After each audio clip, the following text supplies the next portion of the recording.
حمد و صلات کے بعد اللہ تعالیٰ کی بارگاہ میں یہ دعا ہے، اللہ ہمارا یہاں حاضر ہونا اپنی بارگاہ میں قبول فرمائے، آمین۔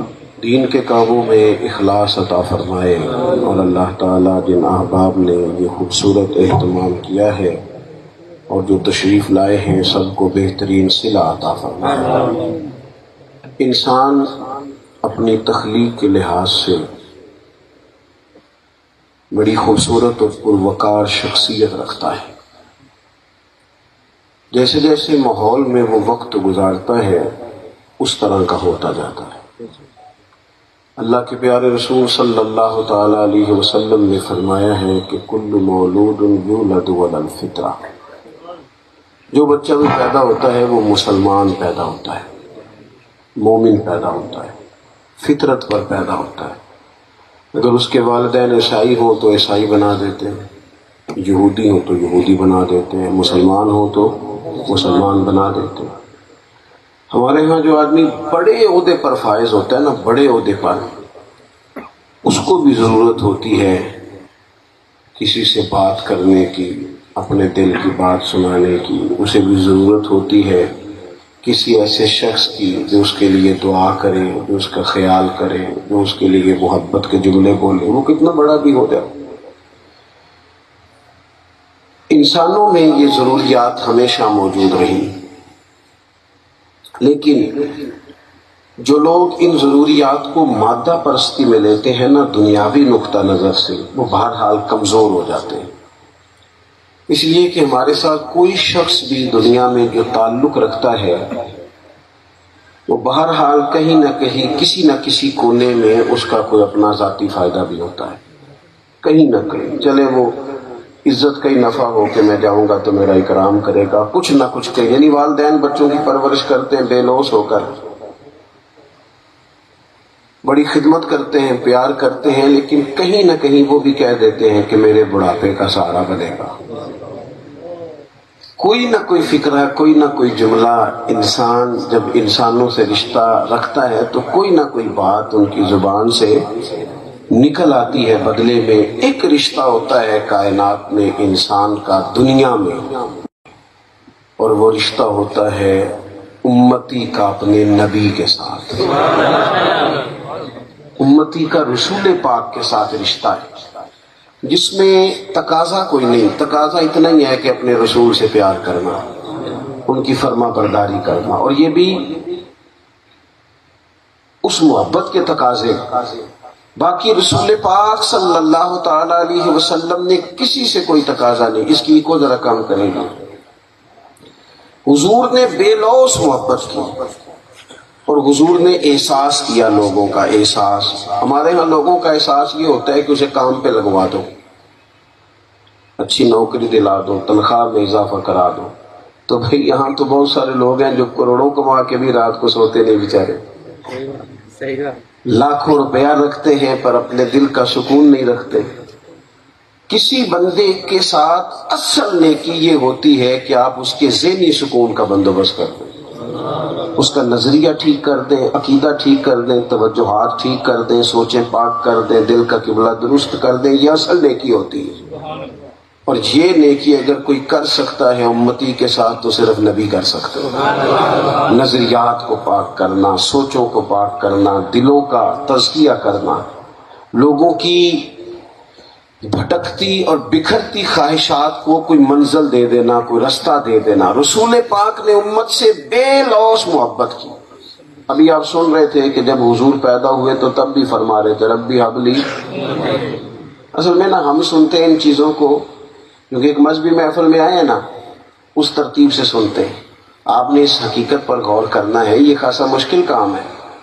وہ بہت سارے لوگ مجھے ملتے ہیں، وہ کہتے ہیں جناب دعاؤں میں یاد رکھنا، تو میں کہتا ہوں چلو رسمن تو جملہ ٹھیک ہے پر خاصا مشکل کام ہے کسی کو پکا پکا دعا میں یاد رکھنا، یہ مشکل کام ہے۔ مطلب کیسے یاد رکھا جائے گا بھائی؟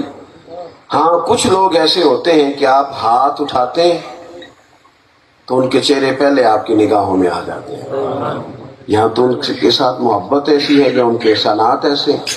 رسول کریم علیہ السلام کا جو امت سے رشتہ ہے، کبھی نہ میری والدہ وہ کبھی کہتی تھی نا کہ بچے کھا لیں تو میرا بھی ٹھیڈ بھر جاتا ہے، تو ابا جی کہتے تھے لو دسو یہ تو شاعرانہ گلا نے، یہ تو اچھی ادیب کی بات ہے، ایسے بھی کبھی ہوتا ہے، پیٹ اسی کا بھرتا ہے جو کھاتا ہے، یہ کیسے ہو گیا کہ ایک تکلیف میں ہے تو دوسرا بے چین ہے؟ لوگ سمجھتے تھے شاعرانہ بات ہے، کسی اچھے ادیب کا اچھا تخیل اس نے پیش کیا ہے، کوئی اچھی بات ہے۔ لیکن پھر ہم نے قرآن مجید پڑھا تو اللہ نے ہمارے نبی پاک کے ساتھ جو رشتہ بیان کیا وہ بڑا انوکھا ہے۔ فرمایا لقد جاءکم رسول من انفسکم عزیز علیہ ما عنتم، تحقیق ہم نے تمہیں میں سے تمہیں ایک رسول دیے ہیں، تم کبھی مشکل میں پڑ جاؤ تو میرے نبی کو تکلیف ہوتی ہے، تمہاری مشقت حضور پہ گراں گزرتی ہے، حریص علیکم، وہ تمہاری بھلائی چاہنے میں جلدی کرتے ہیں، وبالمؤمنین رؤوف رحیم، مومنوں پہ رؤوف بھی ہیں اور رحیم بھی ہیں۔ آپ کو درجنوں حدیثیں ملیں گی، درجنوں۔ آپ لوگ اگر سارے موبائل ہی چلائیں گے تو میں تصویریں کھنچوانے تو آیا نہیں، اور نہ یہ کوئی سیاسی جلسہ ہے کہ جس میں 2500 فوٹو ہو جائے گی تو پھر یہ اخبار میں آئے گا۔ چھوڑیں، کچھ تصویریں فرشتوں کو بھی بنانے دیں، اور بھی غم ہے زمانے میں محبت کے سوا۔ بڑی ہو گئی جی ماشاءاللہ، آپ بھی اگر بیٹھ جائیں گے تو آپ کو بھی اطمینان رہے گا، ہمیں بھی ذرا رہے گا، اور کیسے کبھی کبھی کیمروں سے باہر بھی آنا چاہیے۔ اللہ تعالیٰ فضل عطا فرمائے، تھوڑی سی توجہ کریں۔ اب تو یہ نفسیاتی مسئلہ ہے، ہم چاہتے تھے ہمارے بچے ڈاکٹر بھی بنے، انجینئر بھی بنے، لیکچرار بھی بنے، عالم بھی بنے، سارا کچھ بنے، لیکن تو سارے صحافی بننے لگ گئے۔ سب کے پاس اندر کی خبر ہے، ہر ایک کی جیب میں موبائل ہے، سارے فوٹو بنا رہے ہیں۔ یہ ایک مخصوص لوگوں کو کرنے دیں۔ تھوڑی سی میری باتیں سنیں، چند ایک باتیں میں نے بات سمیٹ دیں گی۔ نبی پاک علیہ السلام کی آپ کو درجنوں احادیث ملیں گی۔ ہم جب ہمارا کسی چیز کو جی چاہتا ہے نا تو پھر ہم کر گزرتے ہیں، پھر نہیں ہم دیکھتے کہ کسی کا دل دکھتا ہے، کہ ہم کر گزرتے ہیں، ہمارا جی جو چاہ رہا ہے۔ لیکن آپ کو درجنوں حدیثیں ملیں گی۔ نبی پاک فرماتے میرا دل چاہتا تھا میں ہر وضو کے ساتھ مسواک ضروری قرار دوں، لیکن امت کو تکلیف ہوگی لہذا میں ضروری نہیں قرار دیتا۔ فرمایا جی چاہتا تھا کہ تہجد کی نماز امت پر ضروری قرار دوں، لیکن انہیں تکلیف ہوگی لہٰذا میں ضروری قرار نہیں دیتا۔ حضور فرماتے ہیں میں لمبی نماز پڑھانا چاہتا ہوں، لمبی، لیکن پیچھے کسی بچے کے رونے کی آواز آتی ہے تو میں نماز مختصر کر دیتا ہوں۔ محبوب کریم علیہ السلام امت سے پیار کرتے۔ امت کا مسئلہ یہ ہے کہ امت اپنے اپنے معاملات میں محو ہے، ہر کوئی مست مئے ذوق تن آسانی ہے۔ حیدری فقر نے دولت عثمانی ہے، تم کو اسلاف سے کیا نسبت روحانی ہے۔ ہم جو کام کر رہے ہوتے ہیں نا، میں ابھی تھوڑی دیر پہلے کہہ رہا تھا، ہمارا کام ہم پہ حاوی ہو جاتا ہے۔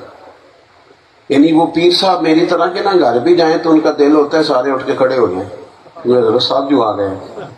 جج صاحب کا خیال ہوتا ہے گھر بھی جاؤں تو 2-4 بندے کو فیصلہ ہی کرا لیں مجھ سے۔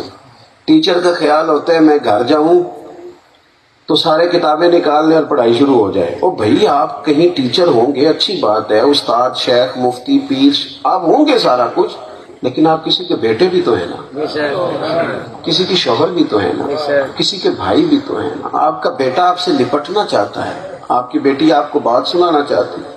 حضور کے دل میں اتنا احساس، باہر سارا دن امت کا احساس کرتے، اور گھر میں یہ حال تھا کہ سیدہ عائشہ صدیقہ رضی اللہ تعالیٰ عنہ فرماتی ہیں جتنی دیر گھر رہتے تھے نا، گھر والوں کا کوئی نہ کوئی کام ہی کرتے رہتے تھے۔ ہم بن کے بیٹھ جاتے ہیں مخدوم، یہ جو بندہ کچھ بن کے بیٹھ جاتا ہے وہ بیچارہ بڑی تکلیف میں آ جاتا ہے۔ یعنی میری طرح کا آدمی سوچتا ہے یار ہے فلانے بن سلام ہی نہیں کی تھی، دیکھو فلاں آدمی نے، وہ اس چکر میں اتنا الجھ جاتا ہے کہ اس کی زندگی کی بہت ساری خوبصورتیاں انہی کہانیوں کی نظر ہو جاتی ہے۔ رسول پاک نے پیار کیا لوگوں سے، حضور نے محبت دی، اور نبی پاک کی طبیعت کسی پر بوجھ نہیں بنتی تھی، بالکل نہیں، کسی کے لیے آزمائش نہیں، سادہ کھانا، زمین پہ اور ایک اور بات،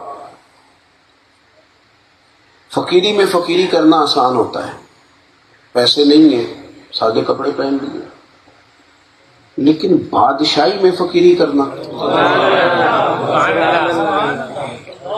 بادشاہی میں فقیری کرنا، کروڑوں پڑے ہیں پھر بھی سادہ روٹی کھانا، اور پسند کرنا زمین پہ آرام کرنا۔ حضور فرماتے ہیں میرے رب نے مجھے اجازت دی، میں چاہوں تو یہ احد پہاڑ سونے کا بن جائے، لیکن میں نے عرض کی مالک ایک وقت روٹی کھانی ہے، باقی فاقہ کرنا ہے۔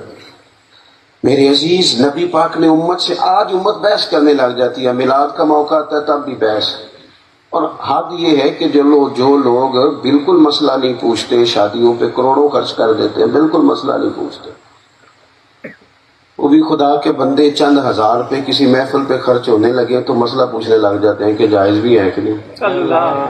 کچھ مسائل ایسے ہیں جو بالکل مجھ سے ایک دوست نے کل مسئلہ پوچھا ہے کہ عورت بغیر محرم کے عمرے پہ جا سکتی ہے؟ میں نے کہا بغیر محرم کے کہیں بھی نہیں جا سکتی، صرف ہمیں یاد آتا ہے عمرے کے ٹائم ہی۔ خاتون کو نا اعزاز دیا ہے، اعزاز، اسلام اعزاز دیتا ہے، پردہ اعزاز کا نام ہے۔ آپ دیکھیں قیمتی چیزیں جو ہوتی ہیں نا، قیمتی، وہ ہمیشہ چھپی ہوئی ہوتی ہیں۔ سونا قیمتی ہوتا ہے نا، تو کبھی کوئی آدمی 20 تولے سونا لے کے باہر گلی میں نہیں آیا۔ پیسے اگر گھر میں 10 لاکھ پڑے ہوں تو باہر لوگ بتاتے بھی نہیں، بلکہ چلو تاڑا تے نہیں پتا تھی شاید 10 دیو، لیکن میں نے ڈھیر سارے لوگ دیکھے ہیں جو اپنے بچوں کو بھی نہیں بتاتے کہ فلاں طرح کے پیسے پڑے۔ قیمتی ہے نا، کچھ چیزوں کو اسلام قیمتی سمجھتا ہے تو کہتا ہے یہ باوقار ہو، وزادار ہو، ان کا انداز بڑا خوبصورت ہو۔ تو میرے دین نے اعزاز دیا، اسلام اعزاز دیتا ہے، رسول کریم احساس فرماتے ہیں، محبت کرتے ہیں۔ اب امت کو بھی چاہیے کہ وہ ولولہ ہو، حضور کے لیے جذبہ ہو۔ دیکھیں بخاری شریف میں موجود ہے، جب تک کسی چیز کا جوش نہ ہو بندے کے اندر، شوق نہ ہو، کچھ خوشیاں بندے سے سنبھالی نہیں جاتی، جس طرح یہ میلاد کی خوشی ہے امت سے سنبھالی نہیں جاتی۔ کچھ خوشیاں مجھے اب نہیں پتا، جب میں نے میٹرک کیا تھا تو رزلٹ 31 مارچ کو آتا تھا، تو جنہوں نے پیپر دیے ہوتے تھے وہ 1 مارچ کو نماز بھی شروع کر دیتے تھے، اور ان کے ابا جی بھی نماز شروع کر دیتے تھے۔ اور کئی جگہوں پہ یوں بھی ہوتا تھا کہ میٹرک بیٹا نہیں کرتا تھا، والد صاحب کرتے تھے، کیوں کہ جتنی محنت بیچارہ باپ کر دیتا تھا نا، اس سے تو اچھا تھا پیپر بھی خود ہی دے دیتا، جتنی اس کو مشقت کرنی پڑتی تھی۔ تو وہ بیٹا جب میٹرک پاس کر لیتا نا، 31 مارچ کو وہ تسبیح لے کے گجر دیکھنے جاتے تھے لوگ کہ بھی رزلٹ آ گیا۔ اب وہ باپ سے نہ سنبھالا نہیں جاتا تھا کہ میرا بیٹا، چلو صدقے والی اماں ہی کہتی ہے پر ابا بھی کافی پیار کرتا ہے بچوں سے، کافی سارا کرتا ہے، تو اسے سنبھالی نہیں جاتی تھی، خوشی سنبھالی نہیں جاتی تھی۔ تو جس رشتہ دار کو نہیں بھی فون کرنا ہوتا تھا نا، جس سے تعلقات گڑبڑ بھی ہوتے تھے، اسے بھی وہ 31 مارچ کی شام فون کر کے کہتا تھا بھائیا مبارک ہو بے تھوڑا بھتیجا پاس ہو گیا ہے۔ حالانکہ وہ خشک سی خیر مبارک کہتا تھا، خشک سی، لیکن والد صاحب سے خوشی سنبھالی۔ جس کزن کو کبھی نہیں نہ منانا ہوتا، بیٹے کی شادی پہ بندہ اس کی بھی منت کرنے چلا جاتا، میرے بیٹے کا نکاح ہے، خوشیاں تیرے بغیر ادھوری ہیں، نہ سمجھ آئے تو حضرت انس بن مالک رضی اللہ تعالیٰ عنہ فرماتے لوگوں ہمیں وہ دن بھولتا ہی نہیں جس دن نبی پاک ہجرت کر کے مدینہ طیبہ آئے تھے، وہ دن ہی نہیں بھولتا۔ وزادار لوگ، بڑے بڑے سیانے لوگ حضور کی اونٹنی کے گرد نعرے لگاتے تھے، منت کرتے تھے ہمارے گھر ٹھہر تو۔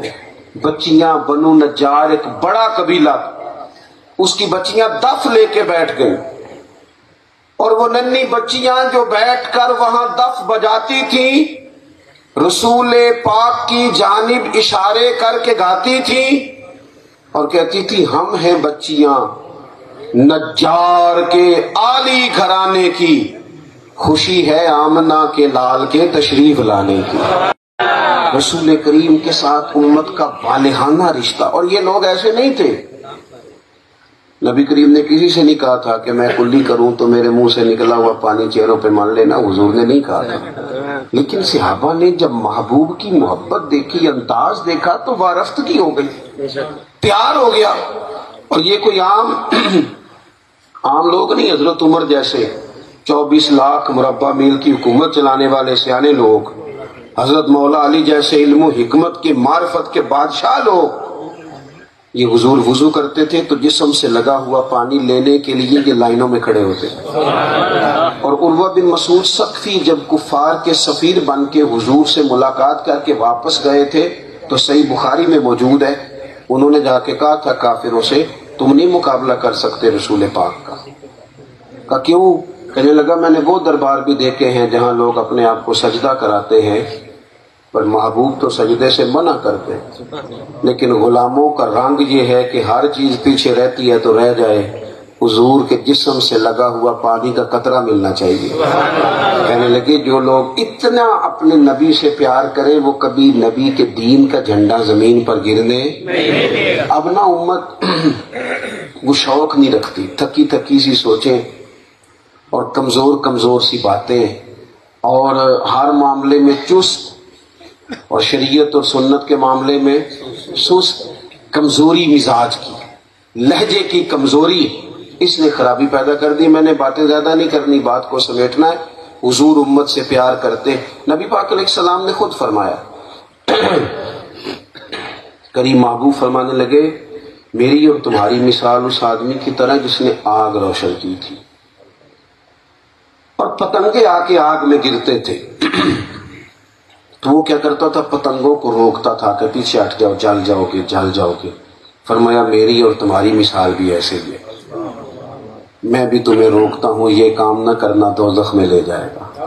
یہ اور حضور بڑی نرمی سے، بڑے اعتدال سے، ادعو الی سبیل ربک بالحکمہ، بڑی دانائی سے حضور سمجھاتے، لوگوں کو قائل کرتے، باشعور کرتے. نبی پاک لوگوں کی انا نہیں جگاتے تھے، ہم انا جگا دیتے. جب ایک آدمی ہمارے ماتحت ہے اسے بڑی سخت سست باتیں سنا دی، اب ہمارا خیال یہ ہے کہ وہ دیکھو نا بول تو نہیں نہ سکا، جی نہیں وہ نہیں بول سکا پر آپ کے سامنے نہیں بول سکا پر آپ کے یہ کیا شرط ہوئی کہ آپ کے پیچھے بھی نہیں بولے گا؟ لطف تو تب ہے کہ کوئی آپ کا اتنا اکرام کرے کہ آپ موجود ہو تب بھی اور غیر حاضر ہو تب بھی، اس کی محبتیں اور عقیدتیں آپ کے ساتھ سلامت رہیں. نبی کریم نے جن غلاموں کو آزاد بھی کر دیا تھا نا، اب کون آدمی ہے جو نوکری ظاہر ہے ایک مشکل کام ہے، ایک ڈیوٹی کرنی پڑتی ہے، تو حضور نے جن غلاموں سے کہا نا جاؤ تم آزاد ہو. اور آج کل تو لوگ ڈیوٹی کرتے تب غلامی کرتے تھے، لوگ خریدے جاتے تھے. حضور نے فرمایا جاؤ آزاد ہو. حضرت زید بن حارثہ کے والد لینے آ گئے، نبی پاک نے فرمایا آپ جائیں، آپ آزاد ہیں. حضرت زید بن حارثہ اٹھ کے آ کے قدموں میں بیٹھ گئے، کہنے لگے یا رسول اللہ ماں باپ اتنا پیار کر ہی نہیں سکتے جتنا آپ کرتے ہیں. حضور ٹھیک ہے بہنوں کی جملوں کی محبت اور بھائیوں کی نظر شفقت کو لفظ و جملوں میں قید نہیں کیا جا سکتا، پر جب ایک دفعہ آپ پیار سے دیکھ لیتے پھر کیفیت اور ہوتی ہے. تو حضور نے محبت کی. قیامت کے دن بھی نا ہمارے جو دنیاوی رشتے ہیں وہ سارے ختم ہوں گے، سارے. اور میں آپ سے عرض کروں کچھ بھی نہیں ہوتا، وہ میرا خیال ہوتا ہے کہ میری وجہ سے بڑا کام چل رہا ہے، ایسا کچھ بھی نہیں ہے. میں تو آج آیا ہوں لیکن مجھے بتایا گیا یہ محفل تو 19 سال سے ہو رہی ہے، تو ہمارے بغیر ہو ہی رہی تھی نا، تو ہم چلے جائیں گے تو اس کے بعد بھی محفلیں. یہ ہمارا گمان ہے. پہلے تو میں قبرستان جاتا تھا تو زیادہ جگہوں پہ یہی لکھا ہوتا تھا آخری آرام کا. کچھ دن پہلے میں قبرستان گیا تو ایک قبر کے پیچھے عجیب جملہ لکھا تھا کہ میں بہت اہم تھا، یہ میرا وہم تھا، کچھ بھی نہیں، کوئی شے نہیں، کل من علیہ فان. دوست نہیں دوستیاں بنا لیتے ہیں، رشتہ دار نئے تعلق بنا لیتے ہیں، عہدوں پہ کوئی اور آ کے بیٹھ جاتا ہے، کچھ بھی نہیں. لیکن آپ کو پتہ ہے سب چھوڑ کے آ جاتے ہیں اور حضور قبر میں تشریف لے آتے ہیں. نبی کریم قبر میں آ جاتے ہیں. حضرت انس بن مالک نے عرض کیا تھا یا رسول اللہ صلی اللہ تعالی علیہ وسلم قیامت کے دن آپ کو کہاں تلاش کروں؟ اچھا حضور ہمارے وکیل نہیں شفیع ہیں، حضور وکالت نہیں کریں گے، شفاعت کریں گے. آپ کو سمجھ آ رہی ہے میری بات ہے؟ حضور وکالت نہیں کریں گے، شفاعت کریں گے. وکیل وہ ہوتا ہے جو کہتا ہے جناب یہ جو جس کا میں مقدمہ لڑ رہا ہوں نا میرا موکل، اس نے کوئی جرم نہیں کیا، معاف کر دو، اس نے کیا ہی نہیں، الزام ہے، معاف کر دو. پھر سمجھے وکیل کہتا ہے اس نے کچھ نہیں کیا، معاف کر دیں، بری کر دیں، یہ وکیل ہوتا ہے۔ اور جو شفیع ہوتا ہے نا، وہ کہتا ہے اس نے سارا کچھ ہی کیا ہے، آپ میرے آنے کا مان رکھیں، اس نے ساری غلطیاں کی ہیں، اس نے سارے جرم کیے ہیں، خطائیں کی ہیں۔ امام کہتے ہیں وسعتیں دی ہیں خدا نے دامن محبوب کو، جرم کھلتے جائیں گے، قیامت میں جرم کھلتے جائیں گے پر وہ چھپاتے جائیں گے، حضور چھپائیں گے، کھلیں گی غلطیاں۔ حضرت انس بن مالک نے کہا یہ ترمذی میں حدیث ہے، بس میری بات مکمل ہو گئی۔ عرض کی یا رسول اللہ صلی اللہ تعالی علیہ وسلم، قیامت کے دن آپ کو کہاں تلاش کروں؟ تو فرمایا 3 جگہوں پہ، ایک تو امت پیاسی آئے گی، میں حوض کوثر پہ جام پلاؤں گا۔ میری مسجد میں بھی جب لوگ آتے ہیں نا مجھ سے ملنے، ہمارے ہاں بھی، تو میں اٹھ کے خود نہیں پانی پلاتا، میں بھی دوستوں سے کہتا ہوں پانی لاؤ، ان کی فلاں خدمت کرو، روٹین ہی یہ ہے۔ لیکن حضور فرماتے ہیں قیامت میں جب امت آئے گی تو یا رسول اللہ بلال پلائیں گے جام کوثر، حضرت سہیب پلائیں گے، سلمان پلائیں گے؟ فرمایا نہیں، میں اپنے ہاتھوں سے پلاؤں گا۔ حضور میزبانی کریں گے، دیکھو نرخ بازار محبت کا انوکھا ہی ہو گیا، اور خود خریداروں میں شامل آ کے مولا ہو گیا۔ نبی کریم علیہ السلام سے عرض کی حضور وہاں ملاقات نہ ہو، فرمایا پھر تم میزان عمل پہ آنا، امت کے اعمال تلیں گے اور میں وہاں کھڑا ہوں گا جب ان کا حساب ہو رہا ہوگا، تے او دے کولوں کہ رب نے حساب لینا جڑا بیٹھا ہی محمد دے کول ہو صلی اللہ تعالی وسلم۔ ہمارے ہاں سے بھی بچے جاتے ہیں پیپر دینے، میں کبھی نہیں ساتھ گیا، چاہے نہیں جاتا اور الاؤ بھی نہیں ہوتا، بچے خود ہی جاتے ہیں۔ یہ دیکھو میزان عمل میں وہ والا میزان لگے گی جس میں رسول پاک خود موجود ہوں گے، فرمایا میزان عمل پہ۔ اور تیسرا محبوب فرمانے لگے جب امت پل صراط سے گزرے گی تو میں وہاں موجود ہوں گا۔ تھوڑا سا نہ ہمیں کریں اپنا اپنا کام جو ہم کرتے ہیں، پر اپنی توجہ اللہ رسول کی جانب کر دیں۔ ہم نا بڑی بڑی گاڑیوں میں جلدی تھک جاتے ہیں، ہمارا بڑی بڑی تنخواہوں پہ مشکل سے گزارا ہونے لگا ہے، ہم ہزاروں جاننے والوں کے بیچ تنہا زندگی گزار رہے ہیں۔ مادہ پرستی نے، دنیا کی جور نے، جبر نے ہمیں کمزور کر دیا، اپنے معاملات کو سمیٹے۔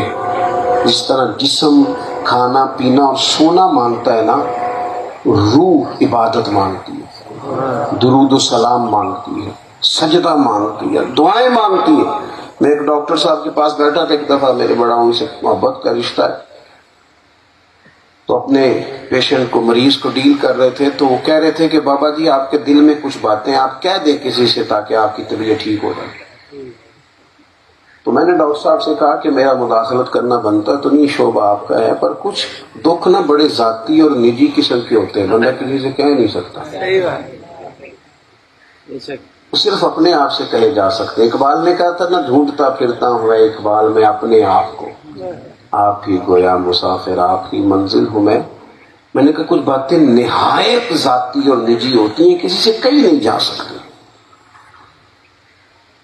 تو مجھے کہنے لگے اگر سوال آپ نے اٹھایا تو جواب بھی دے دے۔ تو میں نے کہا میرا جواب یہ ہے کہ جو باتیں کسی سے نہیں نہ کہی جا سکتی وہ رات کو مصلی بچھاؤ اور اللہ رسول سے کہہ دو۔ دعا جو سکھائی ہے ہمیں، کہہ دو کھول کے، سارا کہہ دو۔ وہاں جب بندہ دکھڑا سناتا ہے تو عزت بھی قائم رہتی ہے اور کرم بھی نصیب ہو جاتا ہے۔ وہاں کہہ دے، سارا کہہ دے، کھل کے کہہ دے۔ اور ترمذی میں موجود ہے، نبی پاک نے فرمایا دنیا داروں کو دکھ نہ بتانا، اللہ تمہیں کبھی غنی نہیں کرے گا۔ اپنے دکھڑے اللہ رسول کو بتانا، جلدی کرے یا دیر سے کرے، اللہ لوگوں سے ویسے ہی بے نیاز کر دے گا، ویسے ہی بے نیاز۔ کھل کے کہیں رسول پاک کی بارگاہ میں، کھل کے عرض کرے، اپنی ساری باتیں اللہ کے حضور عرض کرے، لمبی لمبی دعائیں مانگے۔ اپنا رشتہ، بندوں کے پیچھے بھاگتے ہیں، بندے آگے بھاگتے ہیں۔ اب تھوڑا سا رخ پھیر کے تو دیکھیں، ان الذین آمنوا وعملوا الصالحات سیجعل لهم الرحمن ودا۔ اللہ فرماتے ہیں جو ایمان لانے کے بعد اچھے عمل کرے، ہم لوگوں کے دلوں میں اس کی محبت پیدا کر دیں۔ تو میرے بھائی، حضور نے ہم سے پیار کیا ہے، ہمیں اپنا رخ اللہ رسول کی جانب موڑنا ہے. آپ کہیں اور سے جتنی بھی تربیت لیں گے اس میں کمی رہ جائے گی، لیکن رسول پاک کی تربیت اس لیے کامل ہے کہ حضور اللہ کے محبوب مطلق ہیں، اور نبی پاک علیہ الصلوۃ والسلام اللہ کے حکم کے بغیر ایک جملہ نہیں بولتے، ایک عمل نہیں کرتے. اس لیے اپنی توجہات ادھر کریں گے، زندگی آسان ہو جائے گی. آپ کا بڑا خوبصورت اہتمام اللہ کریم اپنی بارگاہ میں قبول فرمائے.